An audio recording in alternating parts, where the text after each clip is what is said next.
ये भारतीय जनता पार्टी जो बाबा साहब के संविधान की विरोधी है, जो दलितों की विरोधी है, जो पिछड़ों की विरोधी है, जो गरीबों की विरोधी है, जो ये भारतीय जनता पार्टी और आरएसएस के लोग जो बाबा साहब को मानने वाले लोगों के खिलाफ साजिशें कर रहे हैं। कमाल अख्तर यहाँ खड़े होकर चैलेंज करता है, लेकर आओ नौजवान जिसे इस योगी सरकार ने नौकरी दी है कि अगर बाबा साहब के संविधान ने आपको वोट का अधिकार नहीं दिया होता तो कमाल अख्तर कभी राज्यसभा का मेंबर नहीं बन सकता था। कमाल अख्तर 6 साल एमपी रहा, कमाल अख्तर 5 साल सरकार के अंदर मंत्री रहा। कमाल अख्तर के पास कोई आदमी आया, कमाल अख्तर ने उसकी जात बिरादरी नहीं पूछी। समाजवादी पार्टी और कमाल अख्तर तुम्हारे हक के लिए लड़ रहा था साहब। कमाल अख्तर आपसे एक मौका चाहता है, उस सरकार को हटाकर 2022 के अंदर हम लोगों को समाजवादी पार्टी की सरकार और उत्तर प्रदेश के अंदर अखिलेश यादव को मुख्यमंत्री बनाना है। एक बार कमाल अख्तर के ऊपर भरोसा कर लो कि इस बार लड़ाई बाबा साहब के संविधान को बचाने की है। बैठे इस पूरे क्षेत्र के एक एक गांव से आए मेरे सभी भाई, मैं सबसे पहले अपने क्षेत्र के अंदर अपनी इस हसनपुर की धरती के ऊपर भाई रामकरण निर्मल जी का और भाई चंद्रशेखर चौधरी जी का अभिनंदन करता हूं, स्वागत करता हूं। और मैं सबसे पहले आप सबका आभारी हूं कि आप इतनी बड़ी तादाद में एक छोटे से बुलावे के ऊपर बाबा साहब के परिनिर्वाण दिवस के ऊपर इतनी बड़ी तादाद के अंदर आए। साथियों, आप सब लोग जानते हैं, मेरे से पहले वक्ताओं ने बाबा साहब के बारे में पूरे विस्तार के साथ आप लोगों को बताया। हम सब लोग इस देश के अंदर रहते हैं, जब कभी भी अपने महापुरुषों को याद करते हैं, उनकी जयंती या उनकी पुण्यतिथि को हम लोग मनाते हैं, वो इसलिए मनाते हैं कि जो उन लोगों ने अपने जीवन के अंदर काम किए, जो उन लोगों ने हमारे समाज को रास्ता दिखाने का काम किया, जो हमारी आने वाली नस्लें हैं वो उनके बताए हुए रास्ते पर चलकर इस देश का और इस प्रदेश का, अपने समाज का उद्धार करने का काम करें। मैं सिर्फ इतना ही कहना चाहूंगा आज के दिन साथियों, अगर बाबा साहब ने आज संविधान नहीं दिया होता तो शायद कमाल अख्तर यहाँ पर जो खड़ा होकर देश के प्रधानमंत्री, देश के राष्ट्रपति के बारे में बोल रहा है, वो शायद कमाल अख्तर नहीं बोल सकता है। अगर आज कमाल अख्तर इस राज्यसभा का मेंबर बना, अगर कमाल अख्तर उस उत्तर प्रदेश के अंदर विधानसभा के अंदर चुनकर गया, अगर कमाल अख्तर इस उत्तर प्रदेश के अंदर एक कैबिनेट मंत्री का दायित्व निभाता है, तो साथियों वो इसलिए निभाता है कि अगर बाबा साहब के संविधान ने आपको वोट का अधिकार नहीं दिया होता तो कमाल अख्तर कभी राज्यसभा का मेंबर नहीं बन सकता था और कमाल अख्तर उत्तर प्रदेश के अंदर कैबिनेट के अंदर नहीं जा सकता था। मैं बात इसलिए कहना चाहता हूं साथियों, अगर आज ये जो बाबा साहब के संविधान के खिलाफ जो साजिशें हैं, जो ये भारतीय जनता पार्टी और आरएसएस के लोग जो बाबा साहब को मानने वाले लोगों के खिलाफ साजिशें कर रहे हैं, अगर आज यहां पर आप जितनी बड़ी तादाद में हमारे दलित भाई आए हैं, मैं आपसे सिर्फ इतना ही कहना चाहता हूं साथियों कि आज बाबा साहब को सच्ची श्रद्धांजलि यही होगी कि अगर हम संकल्प लेकर जाएं, जिस संविधान ने हमें वोट का अधिकार दिया, जिस संविधान ने हमें बोलने का अधिकार दिया, जिस संविधान ने हमें इस देश के अंदर रहने का अधिकार दिया, जिसने समानता और बराबरी का अधिकार दिया, अगर उस संविधान को बचाने के लिए हम उन नफरती फैलाने वाली ताकतों को नस्ते नाबूद करने के लिए 2022 के अंदर इस उत्तर प्रदेश से उखाड़ फेंकने का संकल्प लेकर जाएं, तो बाबा साहब के लिए सच्ची श्रद्धांजलि होगी साथियों। मैं आपसे इतना कहना चाहता हूं साथियों, समाजवादी पार्टी और अखिलेश यादव जी के बारे में बहुत सारी भ्रांतियां आप लोगों के बीच में फैलाई जाती थी। कमाल अख्तर के बारे में भी बहुत सारी भ्रांतियां फैलाई जाती थी और मुझे कहने में कोई गुरेज भी नहीं है। मैं पिछले 25 साल से राजनीति करता था इस क्षेत्र के अंदर। मैं आपसे पूछना चाहता हूं, यहां पर बैठे हुए एक एक दलित समाज के साथी से मैं पूछना चाहता हूं, आपकी आपस में कहीं ना कहीं किसी ना किसी गांव के अंदर कोई रिश्तेदारी, वास्तेदारी, नातेदारी जरूर होगी। मैं सिर्फ आपसे इतना कहना चाहता हूं साथियों, इस पूरे क्षेत्र के अंदर कमाल अख्तर 6 साल एमपी रहा, कमाल अख्तर 5 साल सरकार के अंदर मंत्री रहा। मैं आपसे इतना कहना चाहता हूं, एक गांव का मामूली सा प्रधान भी बन जाता है तो वो प्रधान भी 2-4 आदमियों को नुकसान पहुंचाने का काम कर देता है। किसी का राशन कार्ड खारिज करा देगा, किसी का पट्टा खारिज करा देगा, किसी के साथ में कोई बुरा व्यवहार कर देगा, किसी को जेल भिजवा देगा, किसी की जमीन कब्जा कर लेगी। कमाल अख्तर यहां खड़े होकर चैलेंज करता है। कमाल अख्तर आप लोगों से यहां पर खड़े होकर ये कहना चाहता है कि लेकर आओ, कोई एक दलित भाई लाकर दे दो, कोई एक किसी समाज का, किसी भी जात बिरादरी का कोई एक आदमी लाकर दे दो जो ये कह दे कि कमाल अख्तर ने 5 साल मंत्री रहते हुए किसी दलित भाई के खिलाफ कोई मुकदमा लिखवाया हो, किसी दलित भाई को जेल भिजवाया हो, किसी दलित भाई का उत्पीड़न करा हो, किसी की जमीन कब्जा करी हो, किसी से पैसे या रिश्वत या दलाली ली हो, किसी का कोटा खारिज कराया हो या किसी के खिलाफ कोई काम करा हो। साथियों, कमाल अख्तर के पास कोई आदमी आया, कमाल अख्तर ने उसकी जात बिरादरी नहीं पूछी। कमाल अख्तर के हाथ में जो ताकत थी, उस ताकत से आप लोगों का काम करने का काम किया। साथियों, ये बात मैं इसलिए कहना चाह रहा हूं, जब ये गठबंधन हुआ, गठबंधन होने के बाद यहां से बहुजन समाज पार्टी के एमपी को हम लोगों ने जिताकर, सब लोगों ने मिलकर जिताकर भेजा। साथियों, बहुत सारे हमें आपके नजदीक आने का मौका मिला, आपको हम लोगों के नजदीक आने का मौका मिला।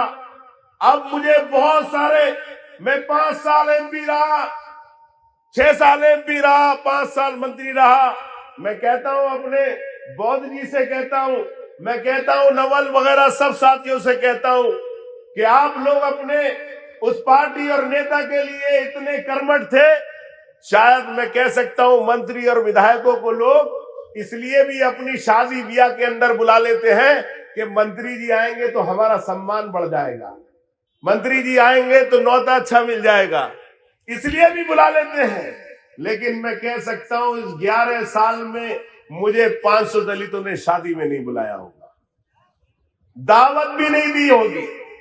लेकिन जब से हम और आपका हमारा संबंध हुआ, तो मैं कह सकता हूं कि आज अगर कहीं पर भी किसी दलित भाई का बाबा साहब की जयंती का कार्यक्रम हो या बाबा साहब के परिनिर्वाण दिवस का कार्यक्रम हो, कोई गांव ऐसा नहीं होता जहां आप लोग कमाल अख्तर को नहीं बुलाते हो या कमाल अख्तर को न्योता नहीं देता हो। ये मेरा और आपके जो प्यार का संबंध शुरू हुआ है, ये उस बात का प्रतीक है। साथियों, कई लोग मेरे पास आते हैं, मुझसे कहते हैं कि हमारे पास दूसरी पार्टी के लोग आए थे और वो बोल रहे थे कि यार तुम क्यों दूसरी जगह पे जा रहे हो, वहां पे तुम्हारा कोई सम्मान नहीं होगा, वहां तुम्हारे वोट की गिनती नहीं होगी।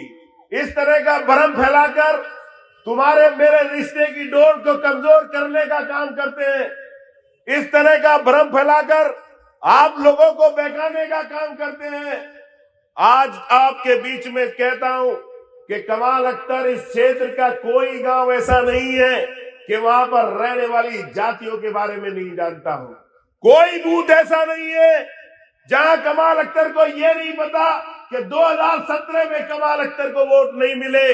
बताओ साथियों, अगर जल्लोपुर में कमाल अख्तर को 15 वोट 2017 में मिले थे, तो मैं आपसे कहना चाहता हूं अगर इस बार वहां से 800 वोट मिलेंगे तो बताओ कमाल अख्तर कैसे नहीं मानेगा कि आप लोगों ने कमाल अख्तर की मदद की है। मैं आपसे कहना चाहता हूं, बताओ साथियों, अगर बिहारीपुर में कमाल अख्तर को 2 वोट मिले थे, अगर आज वहां से 500 वोट मिलेंगे तो बताओ कमाल अख्तर कैसे नहीं मानेगा कि आप लोगों ने कमाल अख्तर की मदद की है और कमाल अख्तर को आशीर्वाद दिया है। साथियों, मैं आपसे कहना चाहता हूं, जो इस तरह के लोग कह के जा रहे हैं उनकी बहकाए में मत आना। आज कमाल अख्तर आपसे वादा करता है, अगर कमाल अख्तर के खून की भी जरूरत, अगर कमाल अख्तर की आधी रात में भी अपने भाइयों की जरूरत मिले पड़ी होगी तो कमाल अख्तर आपके साथ कंधे से कंधा मिलाकर खड़ा हुआ होगा साथियों। और याद करो, मैं पूछना चाहता हूं, बताओ जब जल्लोपुर के अंदर बारात के साथ मारपीट हुई, कहां थी? गुलामपुर के अंदर बारात के साथ मारपीट हुई। यही बीजेपी के नेता थे, यही बीजेपी के विधायक थे जिन लोगों ने बारात को मारा, जिन लोगों ने बारात को पीटा, उन्हीं लोगों के साथ 307 का मुकदमा लगाने का काम किया। कौन लड़ रहा था? कोई पार्टी जो अपना आपको सबसे बड़ा हमदर्द बताती है, एक आदमी भी उनमें बोलने नहीं आया था। अगर कोई लड़ रहा था तो समाजवादी पार्टी और कमाल अख्तर तुम्हारे हक के लिए लड़ रहा था साथियों। मैं कहना चाहता हूं आप लोगों से, बताओ आपके यहाँ पर एक दलित साथी की इसलिए गोली मारकर हत्या कर दी गई कि वो शिवरात्रि के दिन मंदिर में जल चढ़ाने चला गया। कौन आदमी उसके मदद के लिए गया था? कमाल अख्तर, और समाजवादी पार्टी उस दलित के साथी के साथ हक के लिए खड़ी थी। मैं ज्यादा लंबी बात नहीं करूंगा, मैं सिर्फ आपसे इतना कहना चाहता हूं कि आपने बहुत मौके दिए, आपने बहुत लोगों को देखा। कमाल अख्तर आपसे एक मौका चाहता है, एक बार कमाल अख्तर के ऊपर भरोसा कर लो। अगर कमाल अख्तर तुम्हारे भरोसे पे खरा नहीं उतरे, ये कोई कुंभ का मेला नहीं है कि 12 साल बाद लगेगा, 5 साल बाद फिर कमाल अख्तर आपकी अदालत के अंदर आएगा। आप जो चाहे वो सजा कमाल अख्तर को दे देना। लेकिन मैं आपसे कहना चाहता हूं कि इस बार लड़ाई बाबा साहब के संविधान को बचाने की है। एक तरफ वो ताकते हैं, बताया रामकुमार निर्मल जी ने किस तरह से दलित छात्रों की छात्रवृत्तियों को खत्म कर दिया गया, किस तरह से साजिश कर बाबा साहब, बाबा कहते हैं खड़े होकर, योगी बाबा, कि हम लोगों ने 5 लाख लोगों को नौकरी दी। मैं पूछना चाहता हूं, बताओ अगर 5 लाख लोगों को नौकरी दी तो आरक्षण के हिसाब से 1,20,000 नौकरी आप लोगों को मिलनी चाहिए। 1,20,000 को पूरे 80 जिलों के अंदर बांट दो तो हो सकता है कि हर गांव के अंदर एक एक नौकरी आपके हिस्से में आ जाती आरक्षण के हिसाब से। बताओ, मैं पूछना चाहता हूं, कोई बेचारा नौजवान हमारा पुलिस के अंदर अपने बल पे भर्ती हो गया हो, सेना में अपने बल पर भर्ती किया गया हो, लेकिन मैं पूछना चाहता हूं साथियों, लेकर आओ नौजवान जिसे इस योगी सरकार ने नौकरी दी है। बल्कि इस योगी सरकार ने क्या काम किया? आपके आरक्षण को खत्म करने के लिए सारी नौकरी आउटसोर्सिंग के अंदर दे दी। अगर आउटसोर्सिंग का ठेका कमाल अख्तर के पास है तो कमाल अख्तर ने अपने सारे परिवार को रख दिया। अगर यशवीर नागर के पास है तो यशवीर नागर ने अपने सारे लोगों को रख दिया। इस तरह से आप लोगों के आरक्षण का हक मारने का काम इन लोगों ने किया है। और जहां तक सवाल है हमारे पिछड़े भाइयों का, आप साथियों बताओ, प्रजापति समाज, गुर्जर समाज, सैनी समाज, हमारे हिंदू नाई, हमारे गुसाई समाज, मैं पूछना चाहता हूं, आप उत्तर प्रदेश की सरकार के अंदर मत जाओ, इसी क्षेत्र के अंदर आ जाओ, कोई एक डीलर ला कर दे दो जो ये बता दे कि भगवान को छोड़ दो, मंदिर नहीं गए हो गए 5 साल, लेकिन चढ़ाने साहब के घर जरूर गया होगा डीलर, नहीं तो डीलर रह नहीं सकता है साथियों। बताओ, ट्रैक्टर की ठेकेदारी हमारी, रेते की ठेकेदारी हमारी, टेम्पू की ठेकेदारी हमारी, सड़क की ठेकेदारी हमारी, बिजली की ठेकेदारी हमारी। बहुत सारे हमारे भाई तो हमें इसलिए छोड़कर चले गए थे कि कमाल अख्तर ने समाजवादी पार्टी की सरकार में हमें कोई काम नहीं कराया, कमाल अख्तर ने हमें कोई ठेका नहीं दिया। बीजेपी की सरकार आएगी तो हमें माला माल हो जाएंगे, बहुत सारे ठेके मिल जाएंगे।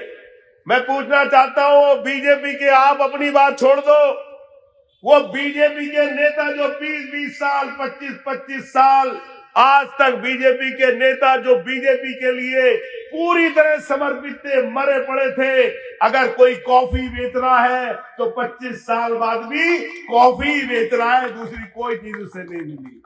अगर कोई आदमी, मैं याद आ गया तुम्हें? मैं पूछना चाहता हूं, किसका विकास हुआ? क्या कहते हैं बीजेपी वाले? क्या कहते हैं बीजेपी वाले? बीजेपी वाले कहते सबका साथ, सबका विकास और सबका विश्वास। तो यार भाई एक बात बता दो, इस क्षेत्र में कितना विकास हुआ?